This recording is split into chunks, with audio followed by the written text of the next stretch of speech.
إن الحمد لله والصلاة والسلام على رسوله الكريم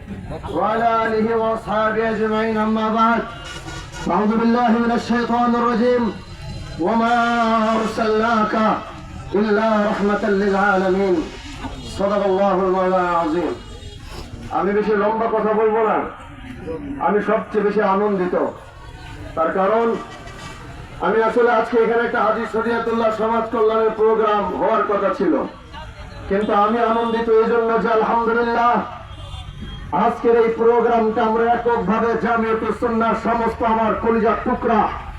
আমার ছাত্র ভাইরা উলামায়ে কেরামের সাথেই যে আমি উপস্থিত হইতে পেরেছি এজন্য আমি শুকরগুজার আলহামদুলিল্লাহ আলহামদুলিল্লাহ। কিন্তু 2 দিন পর পর ভারত থেকে চুলকানি দেওয়া হবে,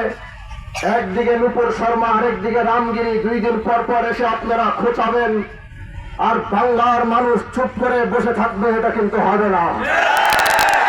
গত 16 বছর আমরা দেখেছি আওয়ামী লীগ সরকার 16 বছর ভারতের সাথে আঘাত করে চলেছে।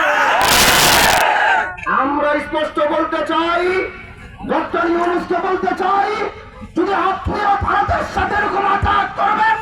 আপনিও বাংলার মাটিতে থাকতে পারবেন না। স্পষ্ট কথা আমাদের, রামগিরির এই প্রসঙ্গ যদি ঠিক না হবে তাহলে আমাদের স্পষ্ট বার্তা, ঢাকায় ভারতের রাষ্ট্রদূত থাকতে দেওয়া হবে না।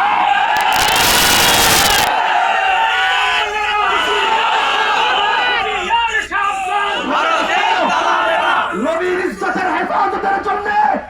পূর্বে উলামায়ে কেরাম জীবন দিয়েছে, আওয়াম জীবন দিয়েছে, আবার যদি নবীর ইজ্জতের হেফাজতে